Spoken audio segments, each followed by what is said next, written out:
Hey everybody, I'm Seth V for the Knife Center, and it's time for our favorite day of the week, New Knives Day.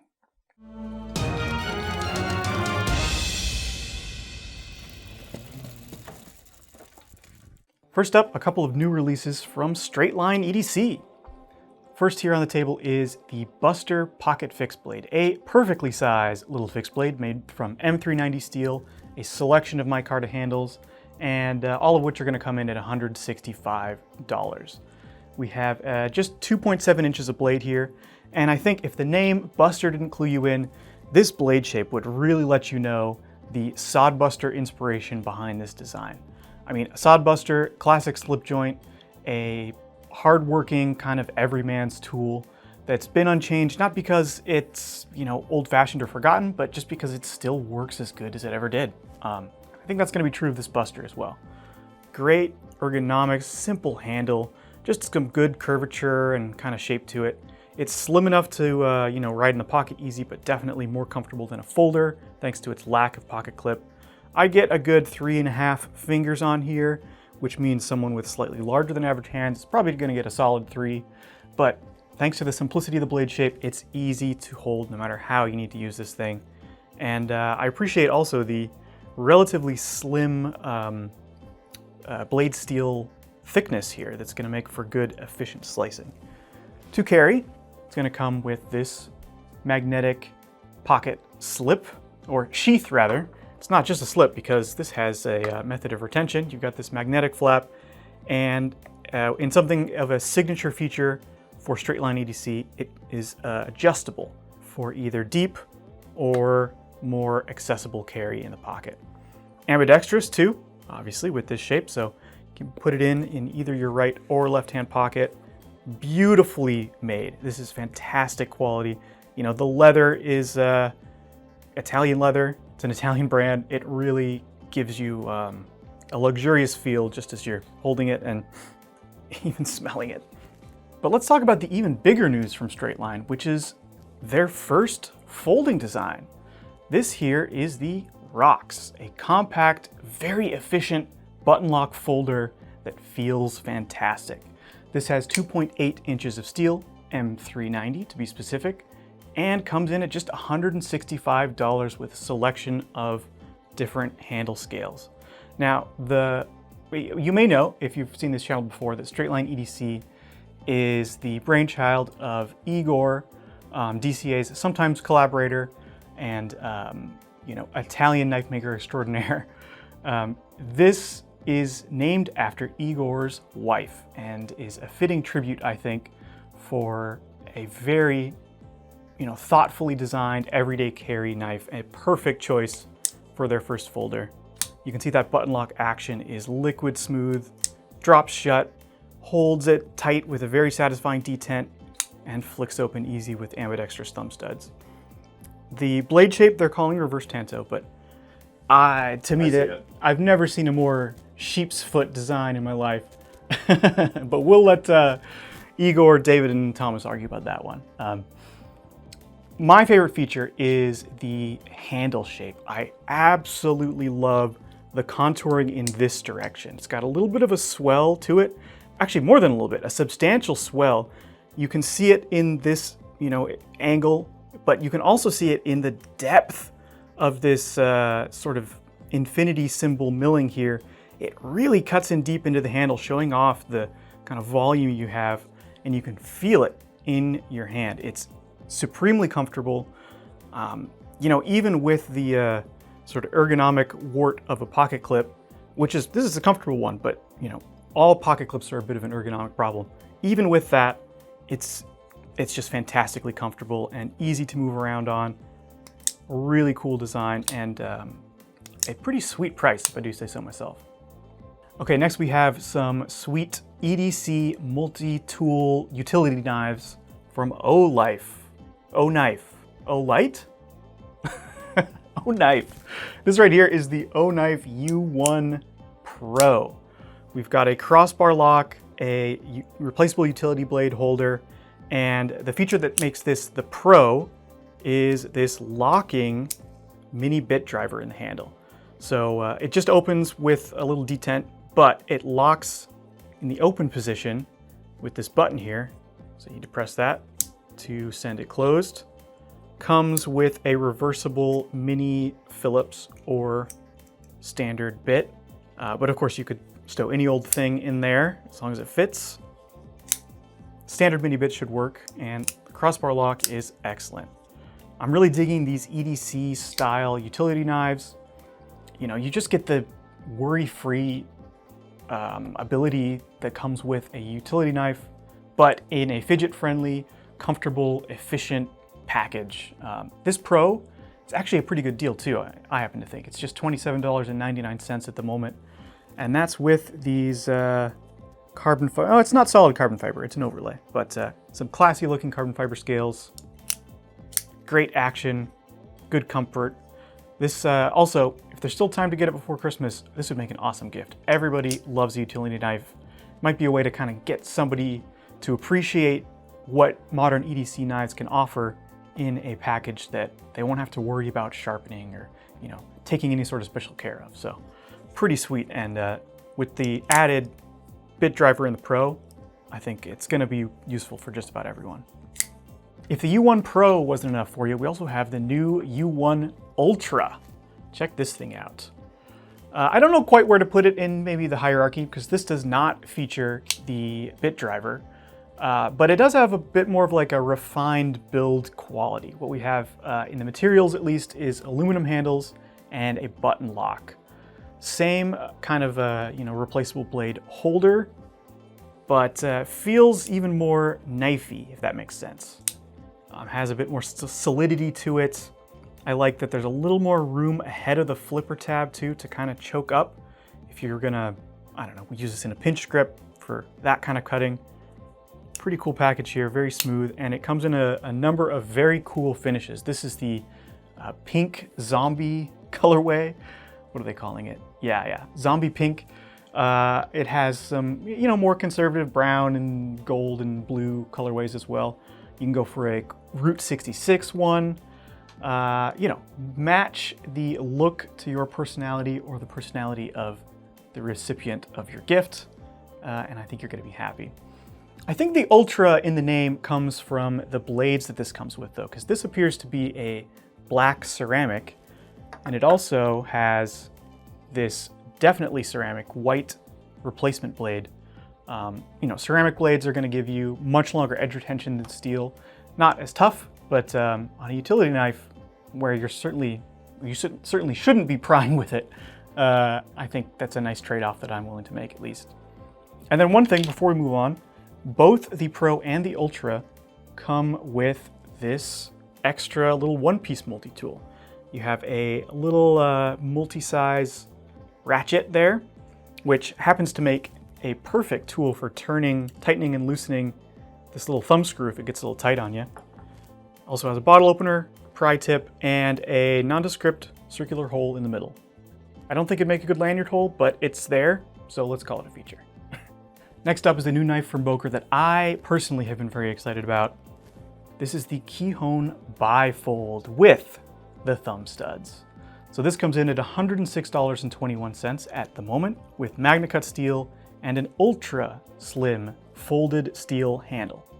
Now, we've had the Boker 42 versions of this before without the thumb studs, but this is the full fat one hand operable version, and I just think it's an awesome pocket knife design with some really unique features and materials at the price. Of course, Magna Cut steel at $106. It's not the absolute cheapest Magna Cut knife on our shelves, but it's close. You know, fantastic performance you're gonna get out of that alloy. The knife is made in Germany as well, and it feels very high quality. It's pinned construction, which, you know, I've seen some people sort of have concerns about generally, but you know, take a look at Victorinox Swiss Army knives. They're pinned too, and they can outlast you know, a lifetime if you take care of them. So I'm not concerned about it. I appreciate the trade-off of a knife that is very solidly built and stays ultra slim. This is gonna disappear in your pocket. It's thinner than a pencil, for goodness sakes. So you get one hand opening, locking, great Lucas Burnley design, and a surprisingly comfortable package. The sides of these liners have been rounded or tumbled or something to kind of ease them. They don't pinch your fingers, they're very comfortable. I just think it's a really interesting blend of, you know, kind of Swiss Army style utility knives with a modern Burnley design. Really cool knife and a price that I hope encourages some of you to check it out. We've come to the tech section of the video, starting off with our favorite out the side switchblade maker, ProTech. In this case though, this is not a switchblade. This is the manual Malibu flipper here in a super cool limited edition with rose gold hardware, black scales, and a kind of a, what do they call this finish on the blade? A smoky gray DLC. Man, this looks so good. The Malibu is, of course, nothing new at this point. It is, in fact, the design that sort of single-handedly brought the button lock flipper back into vogue. It still feels amazing to use.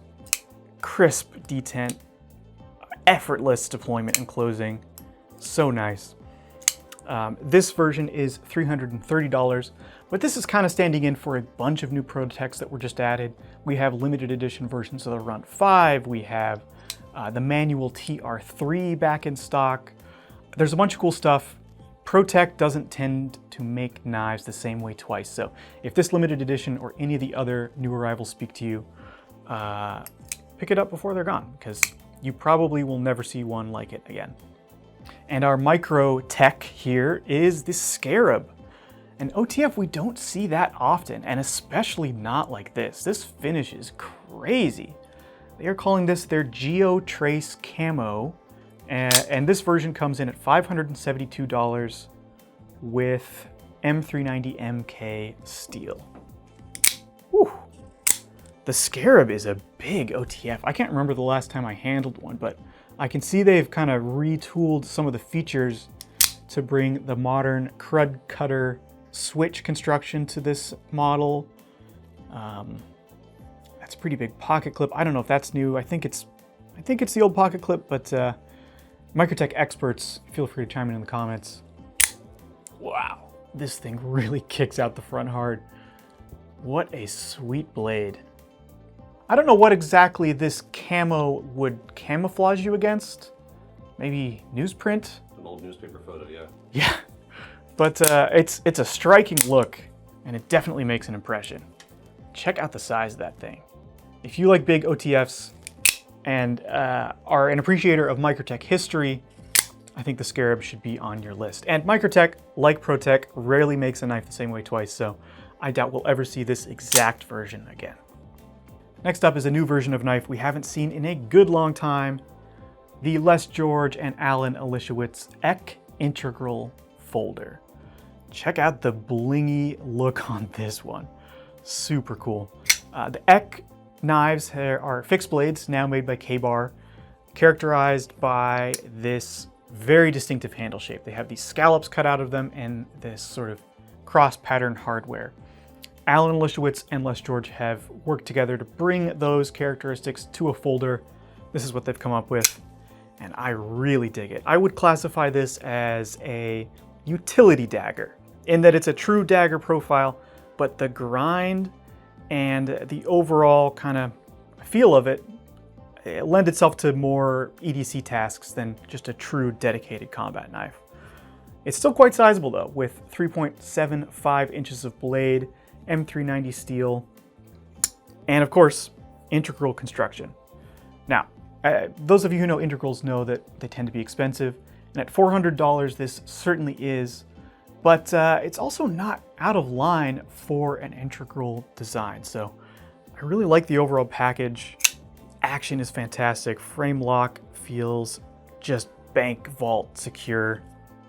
And the handle is simple, but it just has a surprising affordance to different grips. Folds up slim, carries well.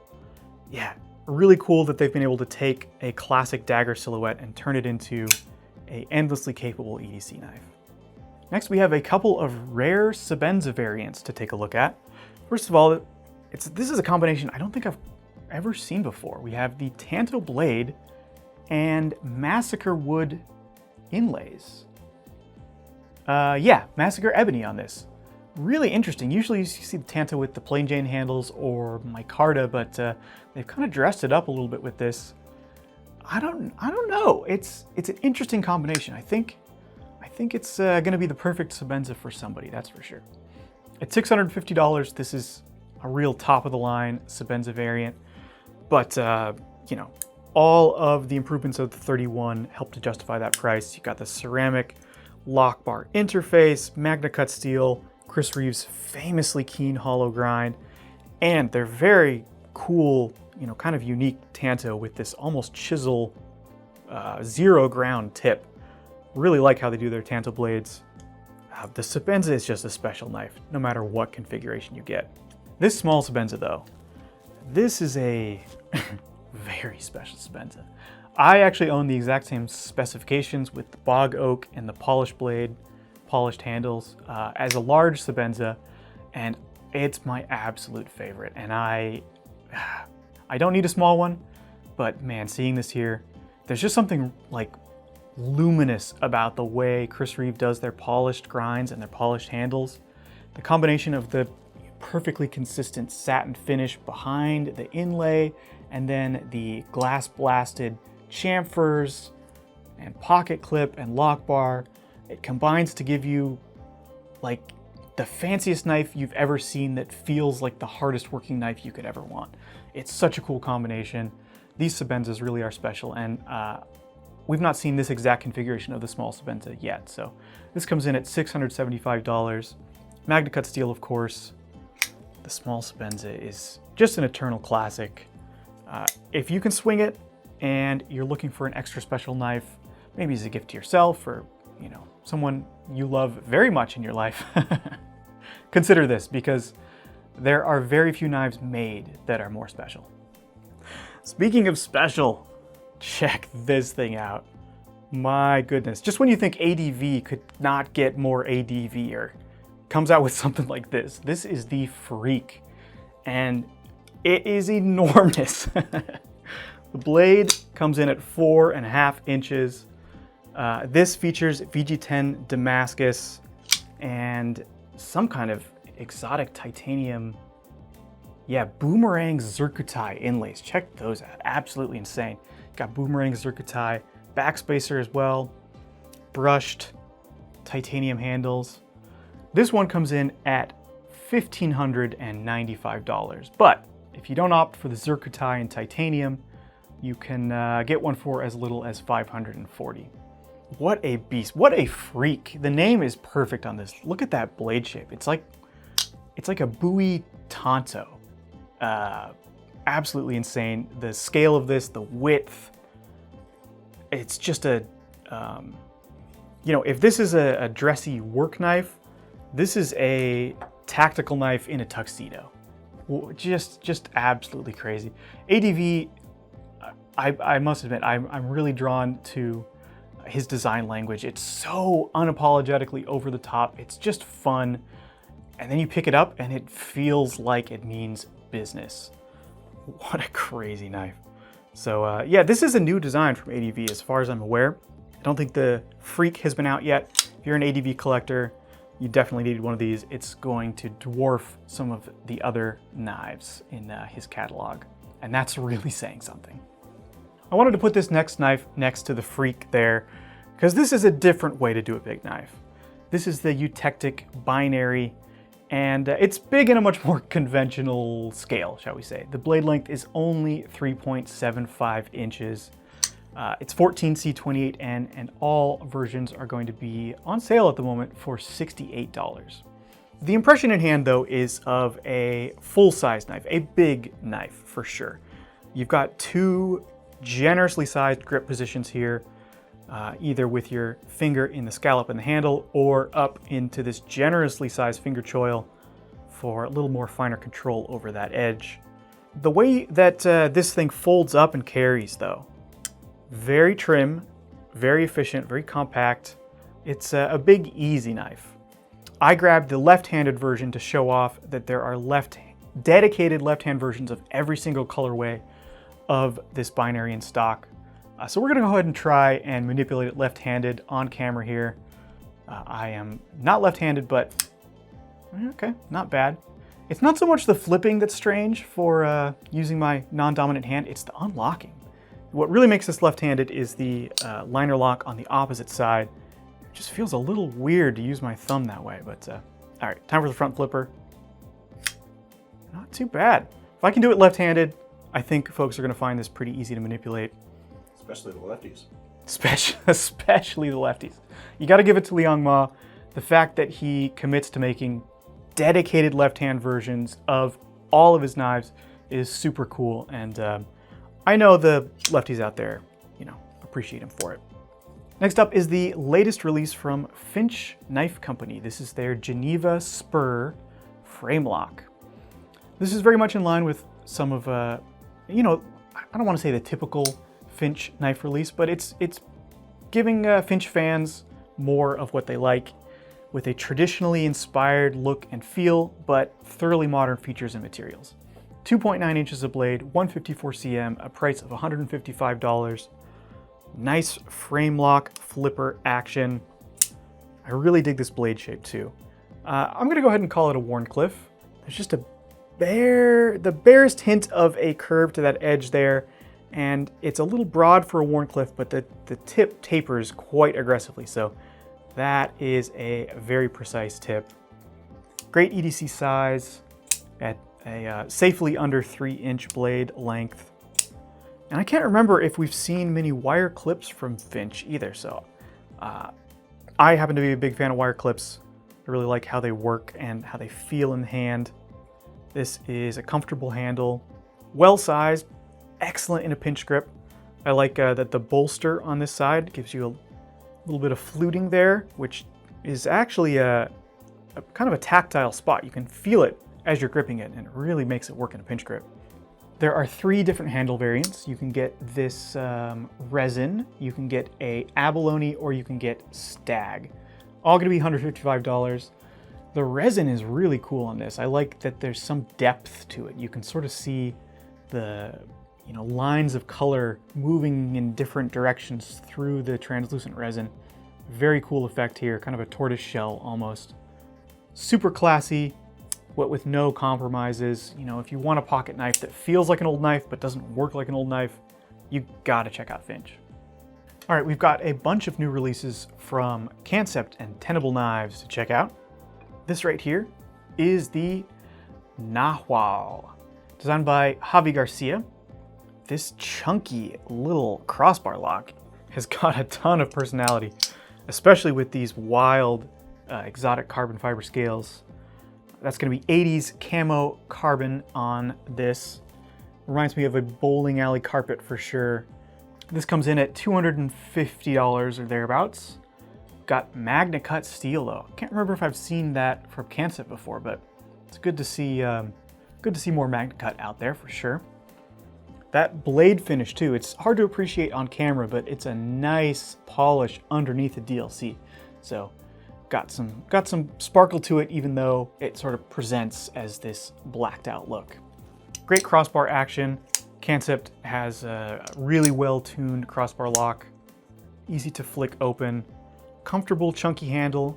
You know, with under 3 inches of blade, it's not the biggest folder out there, but it doesn't feel like it. It's a good size folder and a weighty blade to give you the impression of a much larger knife. Pretty sweet. Now there are a ton of variants of this next knife that just hit the site. This is the Fenrir, and we didn't grab even close to all of them, but we did grab some of the wildest ones. They come with a crossbar lock. You can get them with a button lock in a huge variety of different handles and even a few different blade steels. This particular one though comes in at $218.89 with, again, that 80s camo carbon and S35 VN steel. This camo carbon, I think you're either gonna love it or you're gonna hate it. And I like that Kansept really leaned in to the neon color scheme with the hardware. The crossbar lock, the pivot, the thumb studs, all the hardware, even the screws under the pocket clip have been coated in some sort of vivid treatment to kind of match the color of the scale. And altogether, it's pretty wild, but you know, the black base tone kind of makes it work. Straight out of the laser tag lobby. Yeah, exactly. Boy, do kids still play laser tag? I wonder. I'm about to. Again, you got crossbar lock action. Solid, ambidextrous, smooth, easy to use. Can't go wrong with a good crossbar lock. And one thing I wanted to point out, maybe hard to pick out at first glance, but one thing that's different about these new crossbar lock Fenrirs is they have a much longer actual cutting length because they have no concessions to a finger choil up front. So if you care about, you know, how much edge you get per unit handle, and I know some of you do, the crossbar lock is going to be the version for you. So the Fenrir has been such a success that Kansept has brought it down to its subsidiary budget brand, Tenable. Right here, this is the Tenable Fenrir. And interestingly, it has a lock type that people are clamoring for right now. This is a button-operated compression style lock. A button lock that operates a sprung liner that operates like a compression lock. I don't know, I feel like I'm overcomplicating it. You get it. It is an excellent lock, and you know, the natural finger choil here in this blade leaves plenty of room for it so you can sort of present this great design unmodified, still fit that lock in there. Really cool. One thing that I think people are gonna love about this version is the price. It's under $60 at just $59.89. Of course, it doesn't have quite the same level of materials as, you know, the full fat Kansept knives, but we've got D2 steel here and very interestingly, I assume printed G10 handles. This right here is the Misty Mountain pattern, although there are a bunch of cool and or weird patterns available on the site, including a very striking Pokeball version. So Pokemon fans, check that one out for sure. The top liner lock is great. Oh, I just called it top liner lock. I hate that name, but the consensus is winning.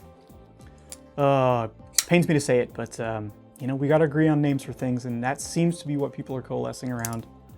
I still like pinch lock, but I think I'm gonna call it Gary. Sure. Gary makes a great lock here because the strength of the compression lock is, it doesn't work like a liner lock. If a liner lock is a kickstand, a compression lock is a deadbolt. So you get the advantages of strength with that, but the ease of use from a button. Really great lock, love to see it on more designs, and great to see it on such a popular design as the Fenrir. All right, we're moving into fixed blade territory with the Tenable Parr. This little guy is squarely aimed at the EDC fixed blade buyer, if I had to make an educated guess. Comes in at $49.89 with 14C 28N steel and a wide selection of G10, Ultim, or micarta handles. Pretty nifty little design here. It's definitely small, but you know, that's what you want in a pocket fixed blade, I would say. I like the blade shape.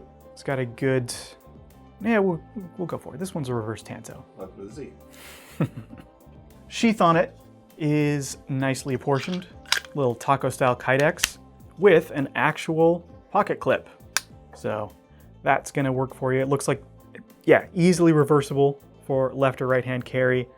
You know, this would work great inside the waistband as well. Just a great little utility cutter with the stability of a fixed blade. Next up, we have a fixed blade aimed squarely at the camper and outdoor enthusiast. This here is the Boker Naturensohne. Naturensohne. However you say it, it is clearly a German word, which is designed for, I don't know, like the Black Forest or something? I'm just, you know, making assumptions here, but this has a bit of a bushcraft character to it with its Scandi grind, but a bit of a hunting knife heritage too, with the drop point shape and overall, you know, kind of robust character. Full tang construction here, wood handles, nice liners. The ergonomics, you know, even though it is contoured, it still feels a bit squarish in hand, which, you know, certain bushcraft schools of thought will say that that's kind of what you want actually, because a slightly more square handle is going to resist turning in your hand and stay locked in at whatever angle you need it anchored at for, the work that you're doing. In any case, this features 12C27 steel, 4.4 inches of it, and a price of $93.46. Comes with this nice leather sheath with a drop loop for comfortable carry, hanging off your belt there. Yeah, if I had to go into the Black Forest, this knife wouldn't be a bad pick. All right, some cool ones from Condor next. I'm actually pretty excited about this thing right here. This is the Ghostlight. Designed by our good friend Joe Flowers, this comes in at $63.73 and features 1095 carbon steel. This handle though, the blade is sweet. I like the swedge on top, which is almost sharp. It's not sharp end, but it's thin enough that it's ready to take an edge for sure. Might even be able to get it there with a strop alone. So it's definitely prepared to be sharp. And then the Scandi grind here is born to carve. This edge has a continuous curve to it, so it's just gonna, glide through wood. It's gonna be easy to control. Nice, broad, bushcraft inspired design there. The handle though, I think is truly excellent. It's injection molded, so you get a reasonable price, but with a very sophisticated shape. Beautiful sort of Coke bottle contour there. Good size to fill the grip. Yeah, just very, very comfortable, very reassuring.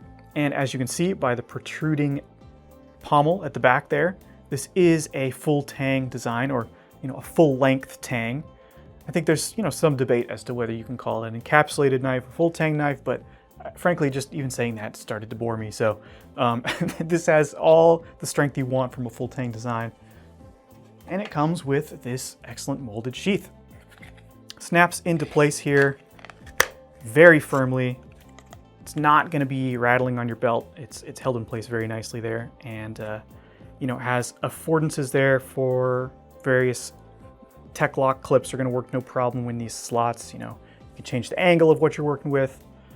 Just made to work for a ton of different use cases, different people, and also, I happen to think, look good doing it.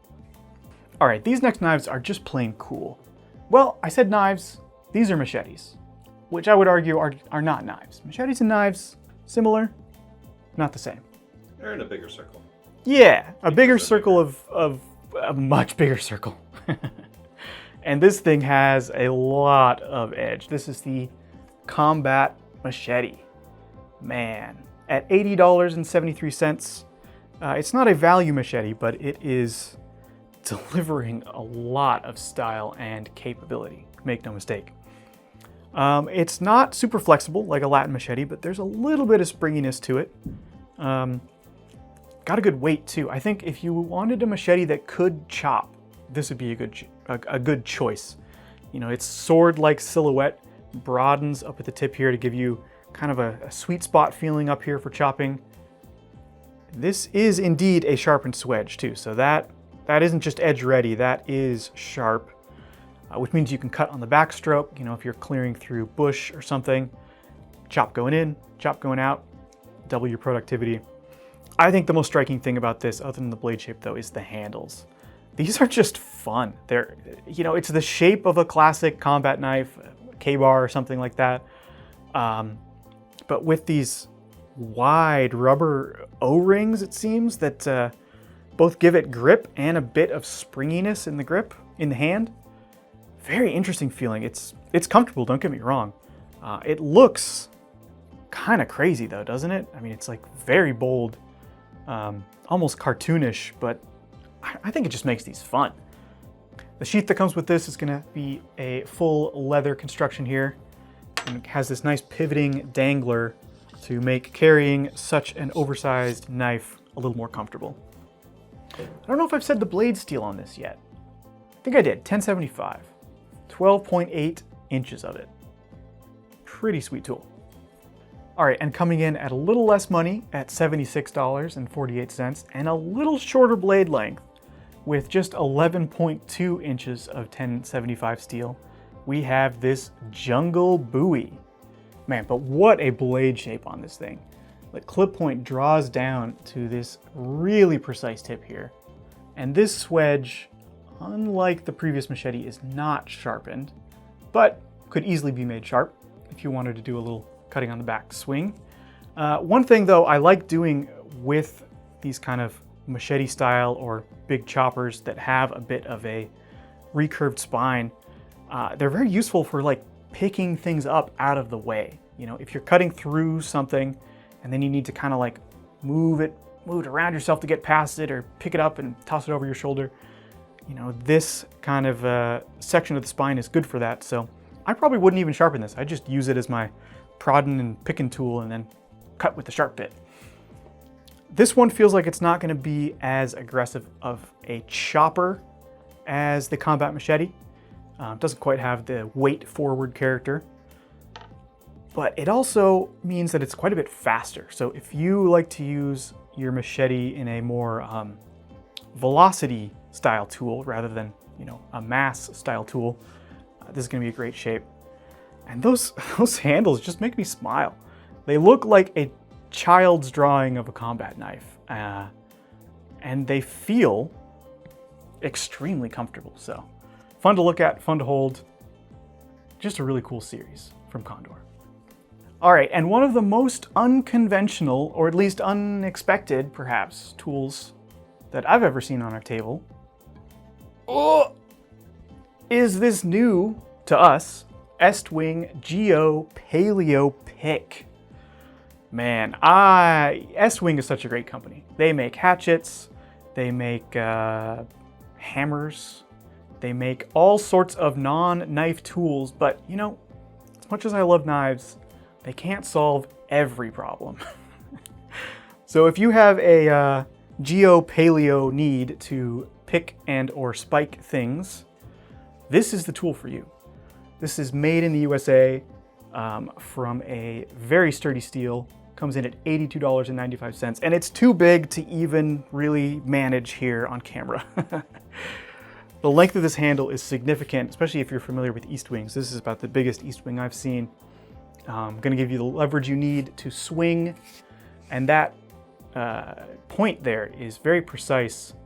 I don't know quite what a paleontologist or geologist uses a pick for. I mean, I know they're like swinging it at the ground, but beyond that, I think they dig this. Yeah, I think it's safe to say. If you want one too, we have them in stock now, so check it out.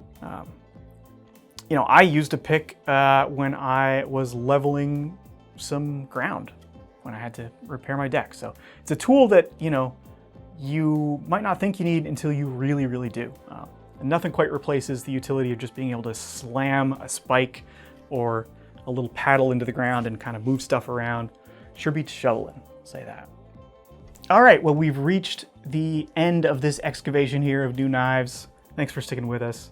If you've made it this far into the video and you're not yet subscribed to our email newsletter, we have a pretty big incentive to get you to sign up. Check out the giveaway knife we've got going on now. This kitchen knife is incredible, designed by Bob Kramer with this stunning Damascus steel. It might just be the very best kitchen knife on our shelves, and we're giving it away to one lucky member of our email list. Remember, if you want to get your hands on any of these knives or any of the other thousands of cutting tools we sell, check out the link in the description. Shop at KnifeCenter.com. Don't forget about our rewards program. And I've been Seth V. That's Thomas behind the camera. We'll see you around.